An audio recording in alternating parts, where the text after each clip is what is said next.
Good evening. It is 6:02 on Wednesdays, and it is May 11th. I should probably start with a happy Mother's Day when people see this in a recording. Might be a little late, but frankly, every day should be Mother's Day. Gifts and all, I'm just going to say. So we'll start with that, and we'll wait for some folks to get on, which is what's happening right now. And we're just synchronizing. Let me say that we're just waiting for some trustees, etc. I know that there are a number of events tonight, as there always are in Ossining and surrounding areas. Very happening kind of place to live. But we march forward, and everything is recorded. And if you want to share this with friends, or you want to have a discussion, obviously, we always recommend tell your friends and just have to go on the village website, and they will get the information and be able to view it at their own convenience, etc.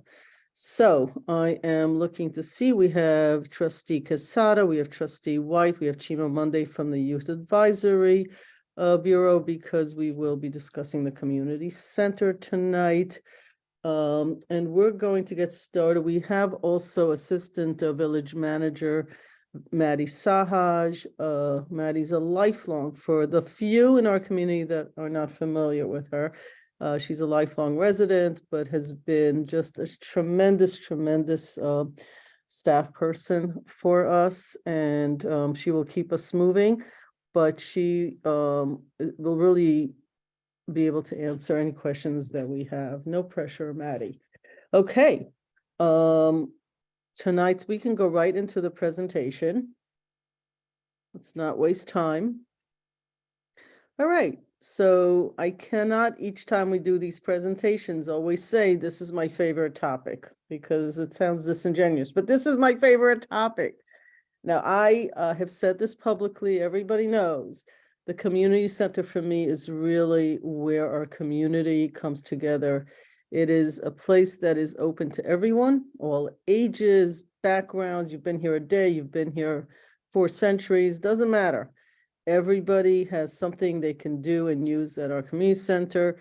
And the community center is actually part of Park and Recs, as I call it, because both the parks and community center are under Bill Garrison, who is the manager for that, reporting into Karen Diatori. So just structurally. So I'm going to go through this. I'm going to go quickly through the first few slides, because they're going to be the same slides at every presentation. We do not assume that the same people sort of journey with us from Thursday to Thursday to Thursday. We do this as if they're each a standalone. So for those that this is your first time, it might be interesting, but for those of you that have seen this before, it may not be so interesting. So I'm going to zoom through that, because I think we could do that pretty quickly and people can look at it going forward. And Trustee Fritchie as well just joined us. I believe that Deputy Mayor Lopez may not be joining us because he is actually on vacation. Okay, how we got here, beautiful pictures of our downtown, is that the downtown was a bustling center until urban renewal in 1960s and 70s, basically demolished our village. We use the word demolished. That was not the intent. The government had intentions of redoing the downtowns. We're not the only community that went through this process, but then they either ran out of money or out of gumption. I don't know what exactly happened. There are many stories, but at the end of the day, half of our downtown was left pretty bare. And we have a Route 9 that splits our town really in half, our village in half. So Ossining residents have really spoken up and said, let's figure out what we want to do with our downtown. Let's make it the gem that it has been, but for the 21st century. And we heard that loud and clear. Next. We were part of downtown investment by the state. To remind people, that's not a check that we get to have $10 million do whatever the heck we want. That's not how grants work. The way grants work is they're usually seed money and some funding, but you have to do the projects exactly to the templates that the state puts forth, and you have to follow it line by line. Much of what we also do on our part, not the state's part, is that we engage a community in a process as we went through the whole strategic plan, and specific projects that we wanted. We had a whole bunch of projects, and then it was whittled through community engagement and members of the community to a handful of projects. Next. We gathered a lot of the information. We continued engagement in different ways, meetings, surveys, in person, Market Square, online, etc. And based on a lot of the input and a committee of our residents, we were supposed to come in at about 10 million. We came in about a little over 13 million in projects. And the projects varied in size and scope, but they have to be within a downtown area. That is not a choice. That's part of the grant. And as you can see here, here are the projects to the left. And we went through, we came in at a certain amount. We whittled it down to about 13, and then we had $10 million. You can go to the next slide. It came down to about $10 million for certain projects. Here's the projects. And these are village-sponsored projects, because two of the projects, which is part of the Village GRI, are not village projects. That is sort of a template that the state uses. So what do they look like in the big picture? Multimodal transportation center. That also includes a parking facility, EV stations, et cetera, enhancing streetscaping, which is just a nice way of saying, how do you fix an area from the sidewalks to ADA to beautification? And how do you connect neighborhoods and communities to make it a holistic village? Enhancing, expanding the Market Square public plaza. The public plaza actually, for most people, is very usable. It just doesn't look good. And like bathrooms are in the wrong place. The stage looks like it could use a nice facelift. So we are redesigning that as well as one of the projects. And here we are with the Caputo Community Center. We have this money from DRI, we have from Sandy Galoff, we have our own revenues, but we are looking to, after many years of tremendous amount of use, especially when we made it a 7-day-a-week community center from a 6-day-a-week. We have so many people using it at all hours of the day and night that we just feel it needs to be moved into the 21st century and beyond. Next. We are developing the Spring and Main Street area. Actually, to be honest with you, if you're in the downtown, you'll see that one of the village is already investing in the Five Corners, which is long overdue for a facelift, new lighting, curbs, ADA, etc. And also the ability for people to cross the street appropriately with the right sidewalks. But the Spring and Main development that we are actually looking at, is that you can see these renditions of it, is that we're looking for the multimodal for parking. Without parking, we aren't going to be able to develop the center of our village, because right now, where buildings used to stand, people park their car. If we want to develop that area, we have to find places for people to park their cars. So sometimes some of these things are domino effects. One thing gets developed first so that the others can be done. We have released information that we want to look at developers to develop that corner. We are looking, and we've chosen a group that's doing the 109 units by Water Street, which is Wilder Balter Partners plus St. Catherine Group, to really look at redoing those two lots across from the post office. We don't have exactly what we're doing yet, but we're getting close, and we're going to have a lot of community engagement about that. Also, part of the series of Thursdays that we have set up is to garner some information, not about things that we talked about 5 years ago, but about things that we want to do for the next 30 years. And here are the two non-village, because it does get a little confusing. So the non-village, meaning it was a part of the village DRI. If the village didn't get the DRI award, these projects would not have gotten money either. One depends on the other. Businesses were allowed to apply, the municipalities. In our case, Olive Opera House is also going to get a redo out of money, and you see the amounts. And we think in the middle of our village, where this building is owned privately, but is going to be open to the public, and for public-private enterprises, we think this is cool, but it's their project. And the waterfront, that stage, which gets battered by the weather, is going to get redone. This is an artistic rendering. I'm not sure this is exactly what it's going to look like, but it's an idea of how you cover the stage, both for sound and weather, so that you could use that stage throughout the year a little bit more than it's being used now, although it's being used very effectively now, but it will look better and more enhanced. Next. Okay, complementary projects I started talking about. What does that mean? It's not really directly part of the DRI, but it's something that we in the village have heard lots of conversation, and we're excited. As I said, one project leads to another. One grant leads to another grant, because you get money from one group, you're able to then use that to leverage to get money elsewhere. So Historic Five Corners, look, the lights are just beat up, they're old, they don't work well, and it is probably 10 years overdue. So for those of you who walked, you could see that we've already started. And that rendering is actually relatively accurate.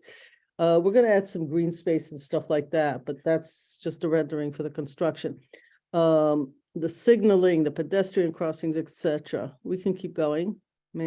Maddie, sorry. Route 9, I hate the word. Basically, there's about a mile on Route 9. It's going to look a lot more like Tarrytown. We have too many people speeding through here. There's parking that is supposed to be happening here on Route 9 to help the small businesses.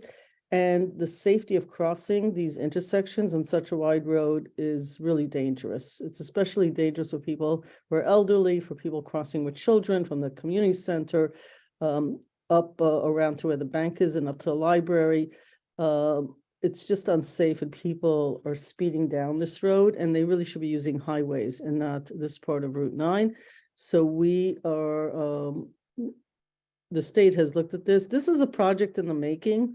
It's not this administration's project, honestly, 2 decades now. This has been looked at. That's how long, because it's a big project for the state, because all of Route 9 has been redone over the years. But we think this is actually beginning to happen now.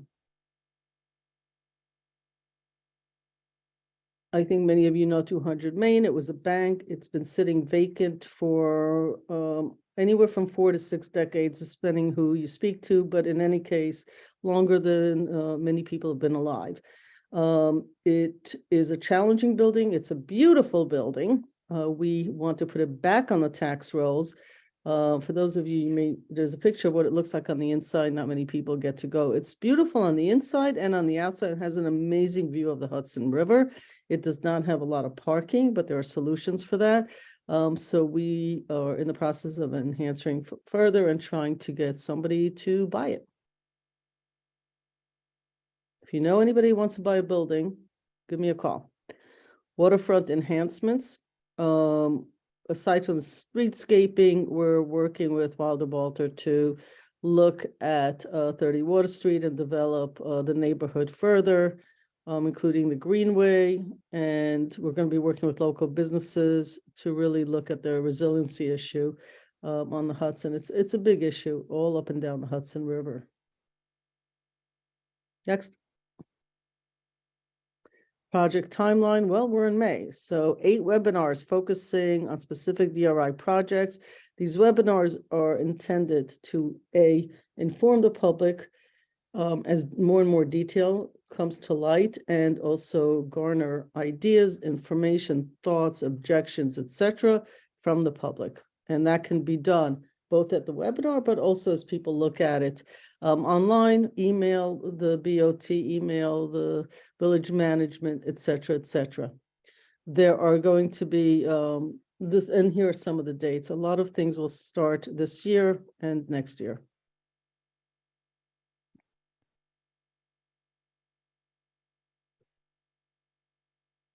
I think this basically says the same thing. 23 is still a lot of work with the state to sort of lay the groundwork, and then we start really working, although some projects have already started. We knew that most of this would be 3 to 4 years in the works. Next.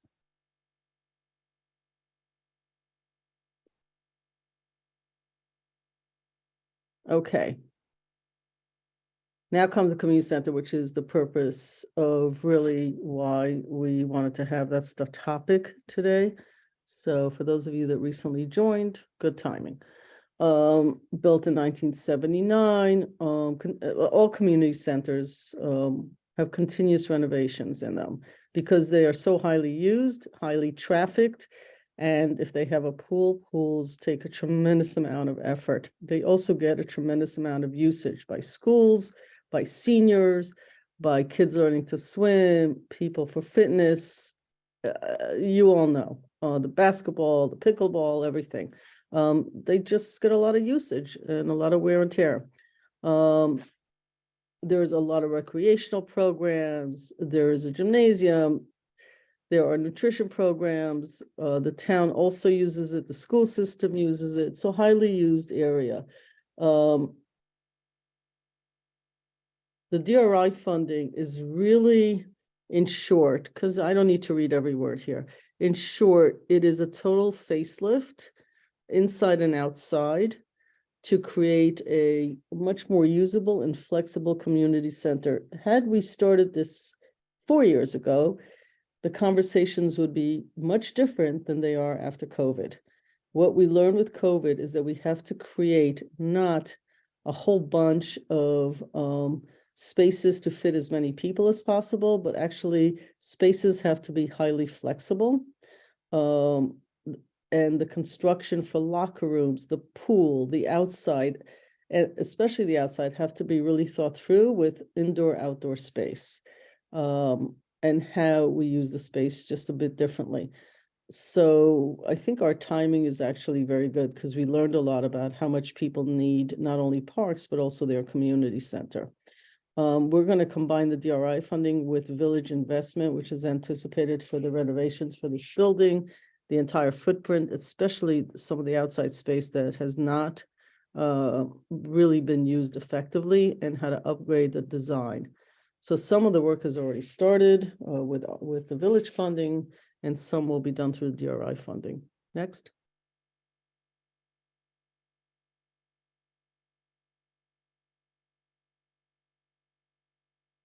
Prior to the award, the village and town secure funding that, and I think I just said that, to look at the ground floor of the community center. The town is looked at kitchen renovations because there is a senior programming actually for food equity, and the town rents out the space, it uses the space. There's a whole bunch of programs that are going on, and they're renovating that space. And it's currently under construction, should be completed this year. So that's already something that is being done, and everybody gets to benefit from that. And there may be even more uses than this use, but there may be use for youth. There may be other uses for it. This is like a wordle. I have to like actually pronounce this word, Maddie. Natatorium renovations. So Sandy Galoff has secured $500,000 from funding for us to renovate the locker rooms, resurface the pool, and improve the lighting. This is not like a nice to do. Just to be clear, these are must-dos. These locker rooms really do need to be redone. It's been way too long. Lots of families use it, little kids, seniors, disabilities, etc. They're long overdue. Lighting is a necessary thing. It could save money by putting in LED lighting. It's a safety issue. The chlorine sort of eats through everything. The pool gets used a lot. It needs to be upgraded. The contract was executed last month, and we expect to start in August. And we also have the challenge of a place that is used so much to manage the logistics of doing construction work while people are using a facility.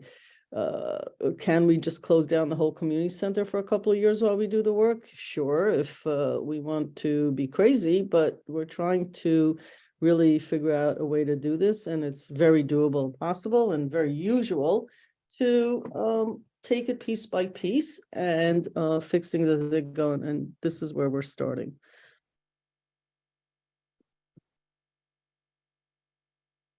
And then there's the whole building remodeling. So Maddie, do you want to take the piece by piece thing? Yeah, I'm not of putting you course. on the spot. You don't have to. No, happy to. Good Okay. evening. So we sort of dice this up into a couple different categories. And again, none of this, with one major exception, is set in stone. So part of the public engagement process around all the DRI projects is to hear from the community about whether they think we're on the right track. Is there something we've missed, or is there something they feel like we're leaning to a little bit too hard? That one non-negotiable is going to be energy efficiency. So because a large amount of money, as the mayor just shared, is coming from New York State, the renovations to the building are going to be subject to what's called New York Stretch Code, which is something that's sort of coming down the pike over the next couple of years for, municipalities generally speaking, but certainly any projects where state funds are going to be used are going to be mandated to sort of go down this path. Our superintendent of recreation and parks, Bill Garrison, joined me and the village manager on a call this very week with the team that's being deployed from the Department of State to work with us specifically on this.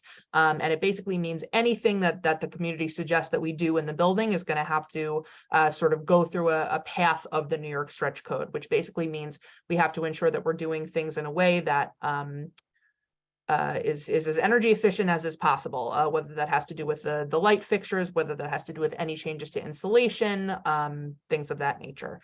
So that's the one thing here that's non-negotiable.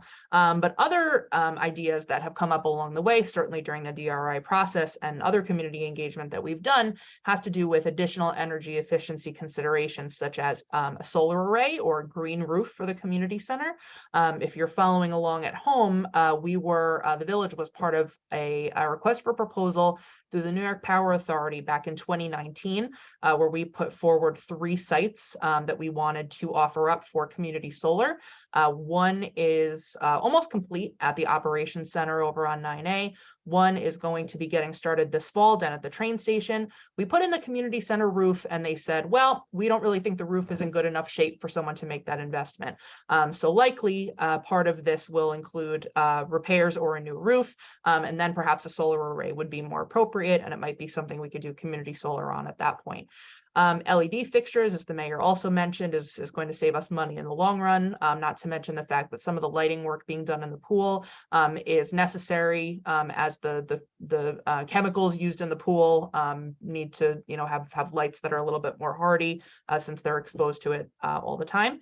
Also a demonstration rain garden. We actually got a little bit of grant money from New York State to do something like this, basically to not only capture the runoff from the parking lot at the community center, but also to have an educational component so that folks in the community who are stopping in for a swim or stopping to pick someone up from camp can see how easy it is for them to do the same on their own property. So we're looking forward to that. And then also electric vehicle charging facilities. You can see in the top photo there, it's not a great photo, but this town senior nutrition program has a couple hybrid and electric vehicles. We actually were able to install a fleet-only charging station there for their all-electric bus. So we do already have one on site, but if the community thinks that it would make sense to have more for the public to use, that's certainly something that we can consider. Next is sort of the space configuration, generally speaking. So certainly we know it's a pretty sizable building and we want to make sure that the space there is optimized. So again, as the mayor mentioned, we have a lot of programming that goes on there. We have a lot of office space, and certainly we have our Ossining Youth Bureau. So again, the Ossining Youth Bureau is the first new youth bureau in Westchester County in quite some time. Chima Monday again is on the call with us. So we want to make sure that at least some consideration is taken for how the Youth Bureau is integrated in a meaningful way into the footprint and sort of design of the renovated building.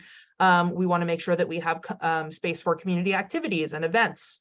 We've had a couple really great events in the community center over the last couple of years that the community has been invited to, particularly the public engagement around the DRI. But we want to make sure that, we have space that, can continue to accept that sort of activity and even expand on it if that's what the community wants.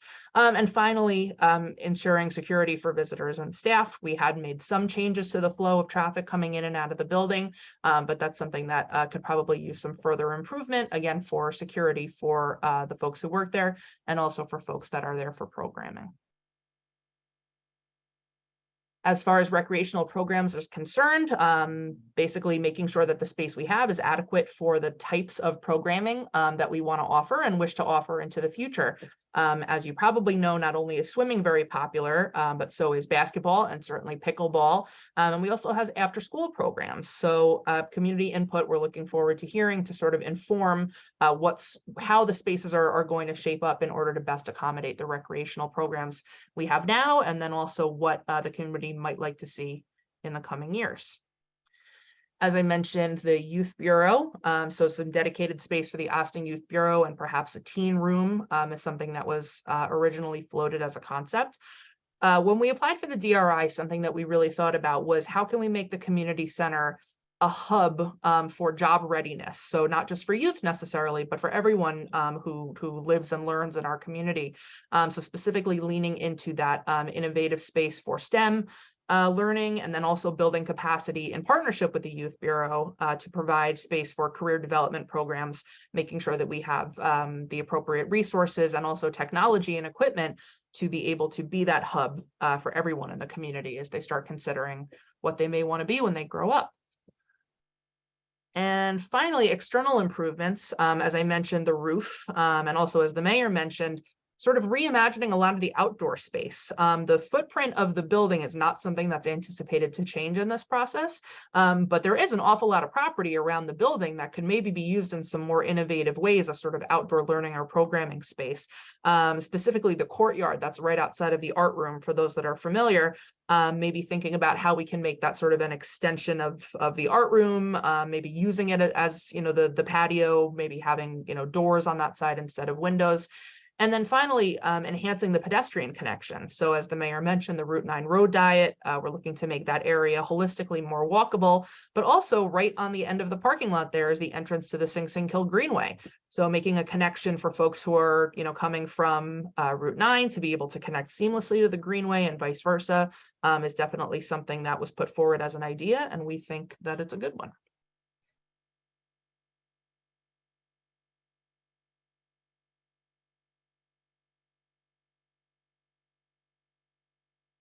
Mayor, did you want me to continue? Yeah, no, that's fine.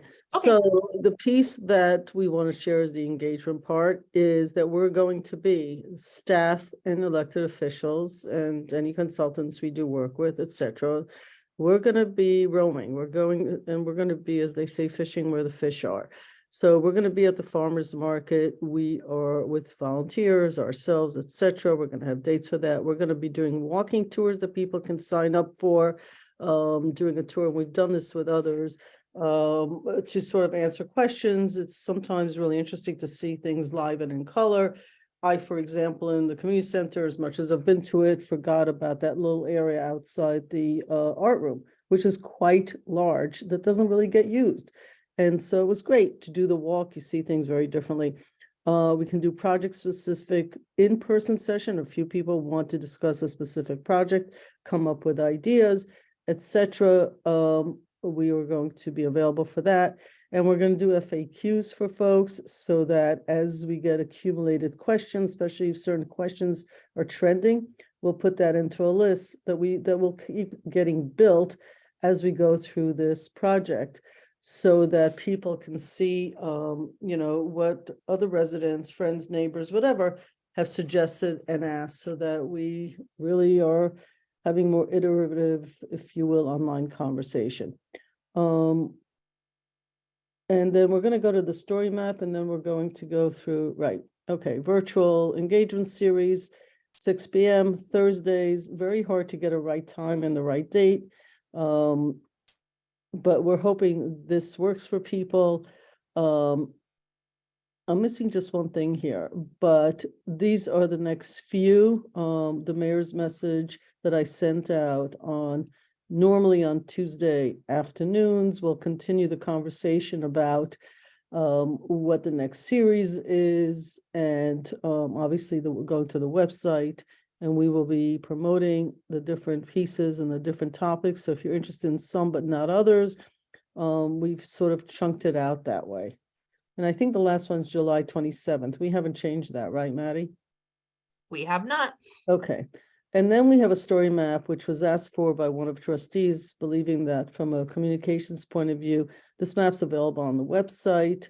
I'm not going to go through it because I'm looking at the clock and I want to be able to answer questions. But basically, it's on our website. You go into either by a category. I want to know about parks. I want to know recreation, and it'll tell you all the projects affecting that area. But more importantly, it shows you all the different locations in the project, so you can get more of an overview about how the projects, where they sit, and how really they're interrelated. The entire village is about 3.2 square miles with about 27,000 people. So the downtown is a part of that. It's not all of it. So it's an area that's really like in a big ring, and you could almost walk all these projects in one easy walk, actually, if it weren't for the hills. So this allows you to see the relative stance, each project. But the good news here, the very important piece as well, is that as things change, as we have updates, as we change dates, as we get more information from the state, as things get approved, it will be automatically updated. So if you go back over and over again, you'll see the changes and they'll be dated so that the different projects, as they really build steam and traction, you'll be able to sort of track those changes and be updated live and in color. I think that sort of covers most of it. We're going to the Q&A, I feel. Right. So here are the instructions. First, let me just say, in case you need to jump off, etc., if you want to email any questions, plan@villageofossining.org. You leave this meeting, you wake up tomorrow morning and you have some brilliant ideas, or you kick yourself for not asking a question you should have asked, no worries, plan@villageofossining.org. If you think you'd rather reach the members of the Board of Trustees, it's bot@villageofossining.org. Raise your virtual hand and we'll call on you. We'll read out the Q&As. There was one before, but it wasn't a question, so I just replied to the person. And again, don't worry about missing anything because everything will be on the website. And we really appreciate Jamie Hoffman, who's our communication person. Not easy to update things as quickly as she does. And I think she's been doing just a phenomenal job. Okay. Mayor, so far we have one question in the Q&A box. Would you like me to read it? Yeah. Okay. This is from Bob Schloss. Do you think you will need to present the taxpayers, quote unquote, evidence that these improvements will lead to a more healthy economy in Ossining, but highlighting other villages who made similar improvements years ago and have measured their community changes like population, retail, new small and medium-sized employers, etc.? If you do, is this something that will happen during 2024? Well, in some ways you've answered. Hi, Bob, first of all. Always a pleasure. In some ways you've sort of answered your question. So results can't be measured in the same year that initiatives are produced. But part of the DRI is metrics.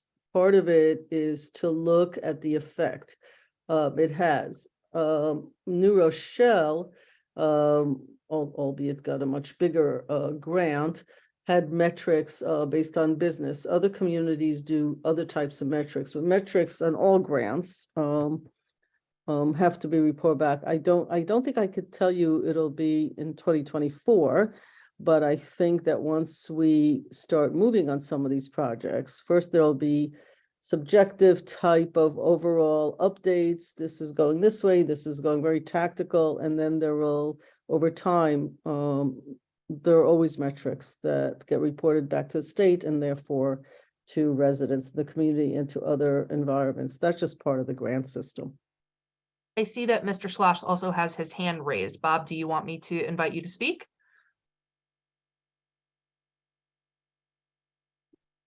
Yeah, hi. I think Bob, I didn't write my question as clearly. I I saw figured that. funding of each thing that we're gonna do. Some is gonna come from the state, some is from money that we normally budget for upgrading things. Right. But I think some we may have to raise taxes. If that's not the case, this question doesn't apply.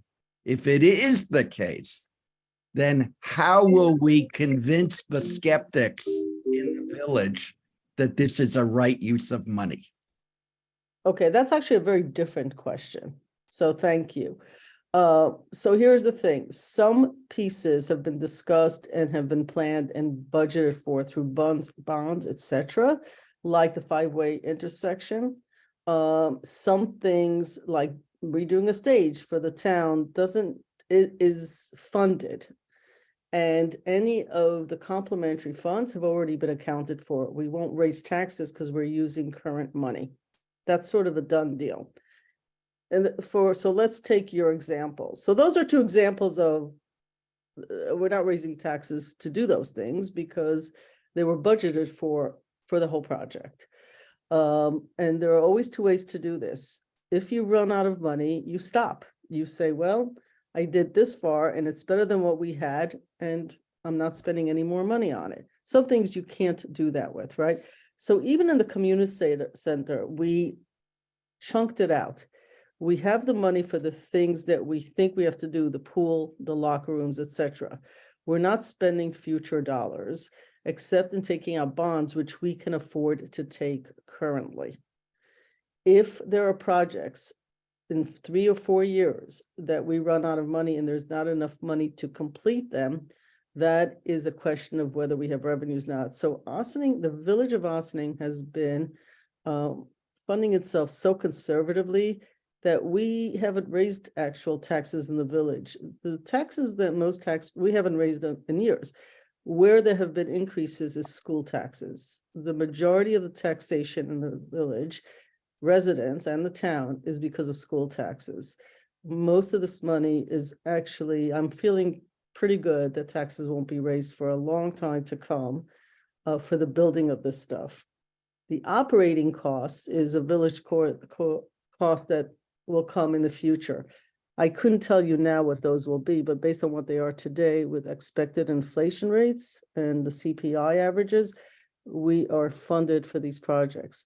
Where we will need more money is probably the parking lot or the modal, the multimodal, but there are many grants for that, and we feel pretty good that we can fund that without tax increases, which I think is the major part of your question. Whether we should do a project or not, regardless of the money, now that's actually a different question. Whether somebody believes that you should do a new stage downtown, the way the town is doing. Whether somebody believes that we should redo,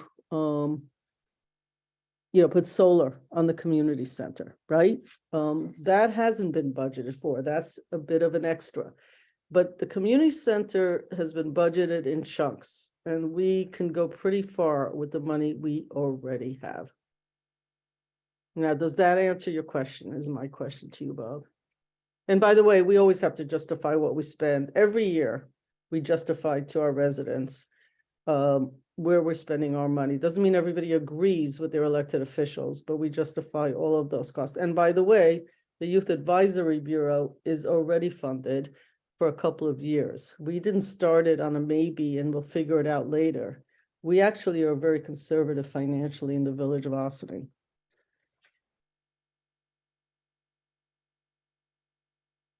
Did I lose Bob? Oh, that was a fabulous answer.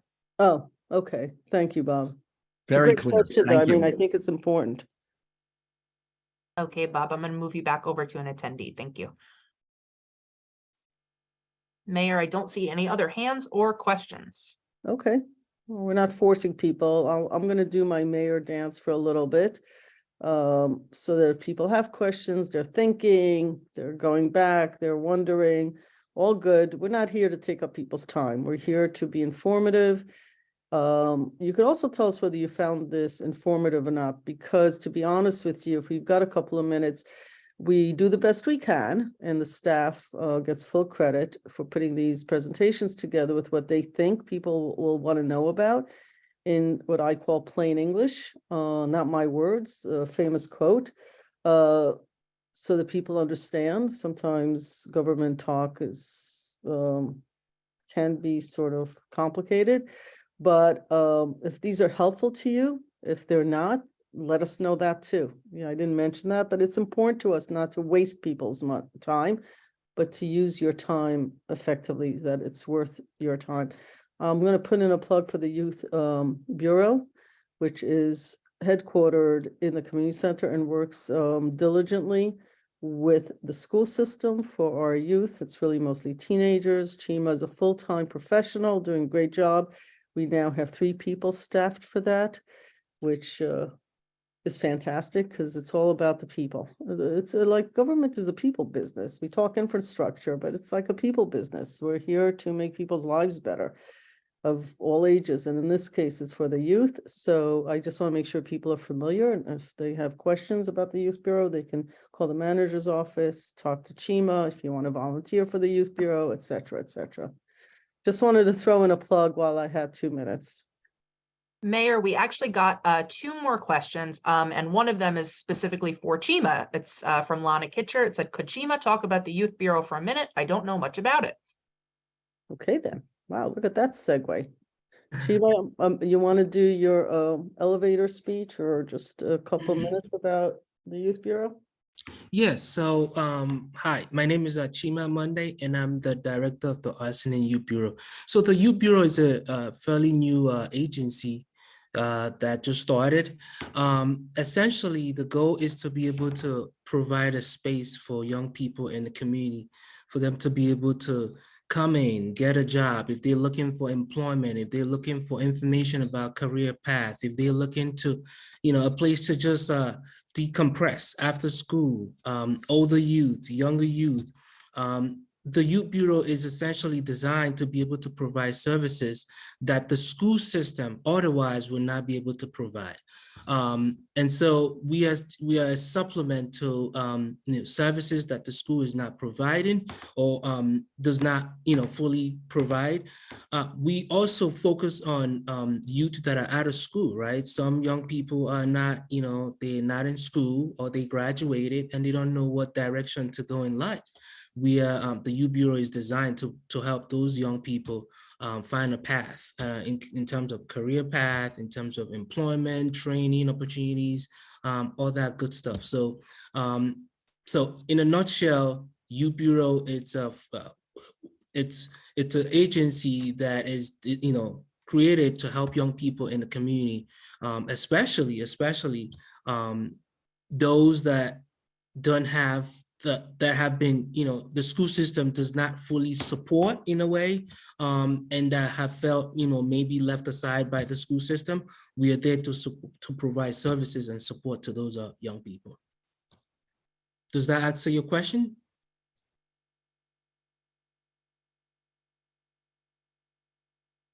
Yeah, I think that came from Lana. Lana Kitcher, certainly if there's anything else that you want to put in the chat, you've got Chima. We have another question that might be best answered by our Superintendent of Recreation, Bill Garrison.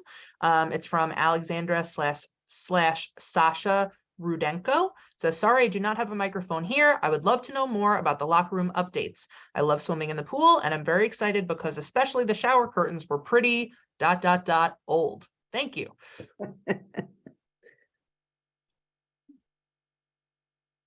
Bill is on, right? There you go, Bill. Yes, so those locker rooms are pretty old. What I've discovered in this process is that those were the original locker rooms that were for the outdoor pool. And when they put the new pool in, there wasn't money to do those upgrades of the locker rooms that are needed. So those locker rooms that exist now are going to get totally gutted. New lockers are coming in. There's new showers with surfaces that are easy and to keep clean. We're going to address the plumbing issues that we have with some of the drainage problems in the showers. So everything is going to be brand new in there. We're taking everything out, all new fixtures, all new flooring, ceiling, and lighting. All right. Alexandra/Sasha says, wow, great, thank you. And also Chima, Lana says, that was great, thank you very much. All right, we'll give it another minute, let people think, have more coffee. Community center is my favorite because everybody always wants it to be better, bigger, nicer, cleaner, so we never have to convince people when it comes to doing it, just it does cost money, and Gosling didn't always have the money for it, but we do have it right now, and so I think it's the right usage. We have another question from Bob Schloss. Could you repeat the time frame when all of this pool and locker room changes will be taking place? What month or months? Bill, do you want to give more precise? My answer is basically that we're starting, we've started in April with some of the work, and because it's being chunked out, it's going to take over a 2-year period because they're being done section by section, but with some sort of a plan. But that might be not very specific. So Bill, do you have something more than that? Yeah, I can add to that. So for the pool and the locker room, we just recently had our first meeting with the contractor. There's still a lot of supply issues that are going on, and lead times for equipment are issues, but we're hoping that the work in the pool resurfacing and the lighting will occur in August of this year, and that the locker rooms and everything would be completed by the end of this year in December of 2023. So that's our hope, and I think it's a realistic time frame, but you know, as long as we get the materials and the contractor is ready to go, that's going to be the determining factor there. The rest is and I probably should add too that when the locker rooms are going to be renovated and unavailable, we anticipate the pool will still be open for regular programming. So we're going to make some adjustments and some modifications to allow that to happen. Yeah. And some of the other pieces, don't forget, we're in public engagement. Not should we do the community center? That was public engagement 2 years ago. It's, you know, do you want to do A or B? There's a museum there that takes up a lot of real estate. What are we doing with that space? Because that space, we are going to be moving that. And so there'll be space there. Is it a youth bureau? Is it elderly? Is it a senior program? Is it yoga? You know, how do you design space for all of the above? If you want all of the above to use this, how do you do flex space? So some of it is, you know, what's important. Look, 5 years ago, if you would have done this, nobody would have said pickleball. Today, when you look at community centers and parks, it's the fastest growing sport in the United States. And it's not just seniors, it's become a youth sport. It may outdo tennis pretty soon. So, you know, the conversations do change, and the challenge is that you're planning for 20, 30 years. So that's why we do the public engagements. That's why we want to hear from people if there's something we've missed, something people love, something people hate. We have numbers on pool, not numbers, but we know the pool gets used a lot. So obviously that needs to be done. But there might be other things that people would like to see, and that's what this piece is about. So there might be some adjustments made in 24, not to the footprint, and not to whether we should get a roof or not, but to the internal space and how it's used. And I guess the external of the building as well, I should add. Okay, any other questions? I'm not rushing anybody off, folks. I'm simply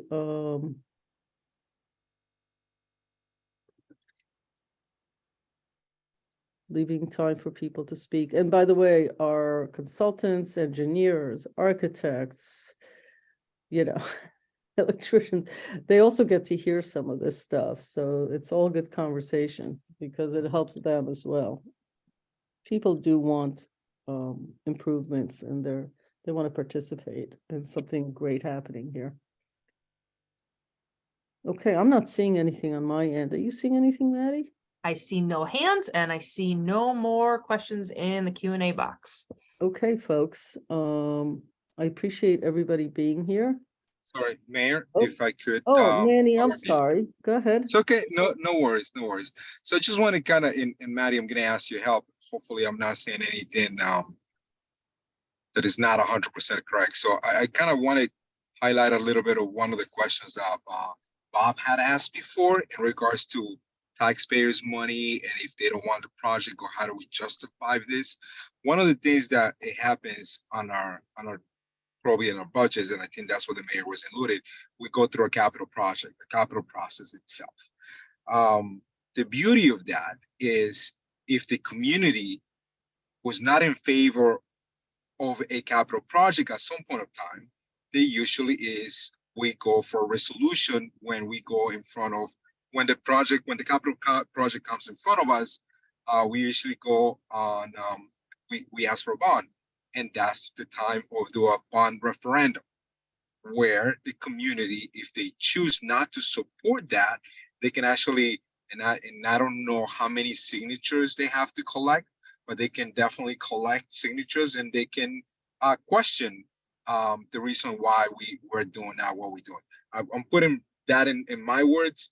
I know there's more technical stuff that Stuart, our lawyer, if he'll be here, he'll be definitely saying the right things. But that's more or less. Maddie, correct me if I said anything in that regards to No. how capitals and bonds kind of work.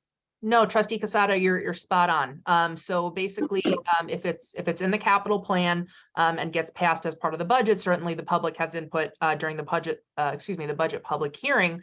But then also when a bond is issued, there's something called a permissive referendum. So that's exactly right. The public typically has either 30 or 60 days, I believe, depending on the size of the bond, to basically collectively object, and that sort of stops the process and reopens the conversation. So yes, that's absolutely correct. So I just wanted to kind of put that out there, just more like clarification. I mean, the time that I've been on the board, I have not seen any members of the public, like the mayor says. Sometimes people may not like the projects or the stuff that we may do, but I think as a whole, the community has been pleased of the stuff that we have been working on. That's all. So thank you.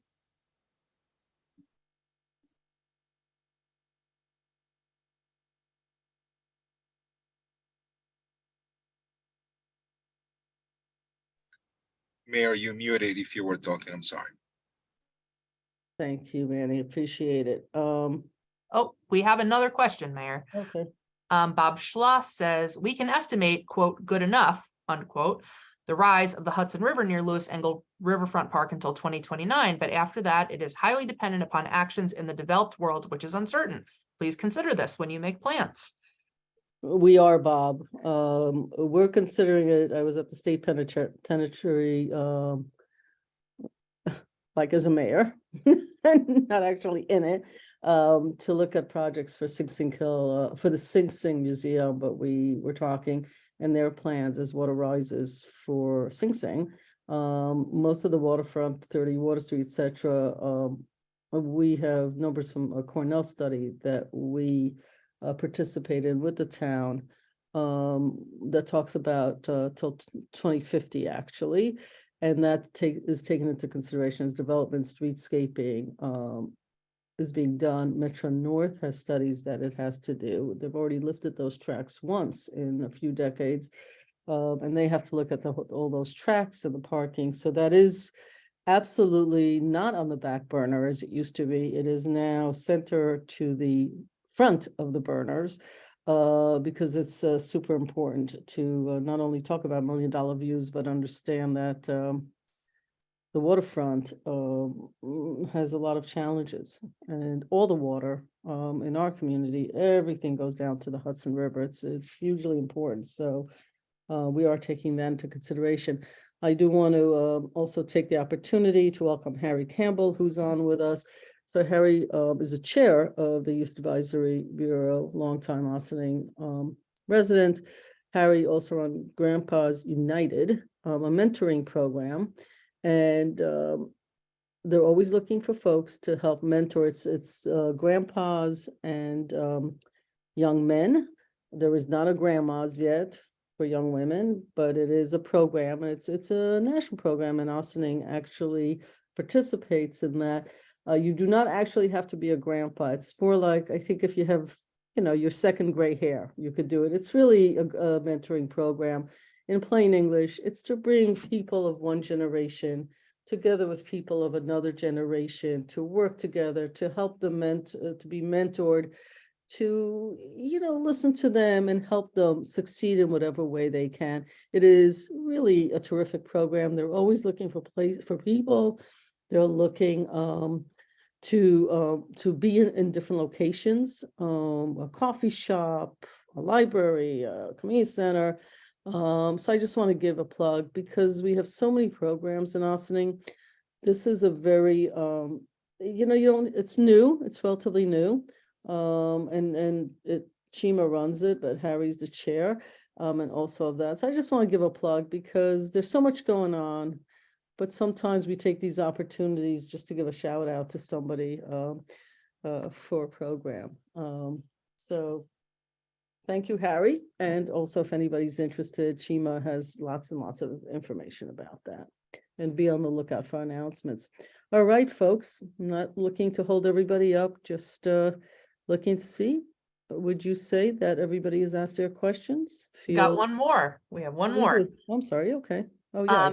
Alexandra/Sasha asks, is this mentoring program also for early career professionals? Oh, Chima? Yes, so the mentoring program is essentially designed to work with young people, especially youth, and to be more specific, at-risk youth. So what we're doing is we are recruiting and accepting anybody that's willing to join us, to come on board and help us provide mentoring, provide support to young people.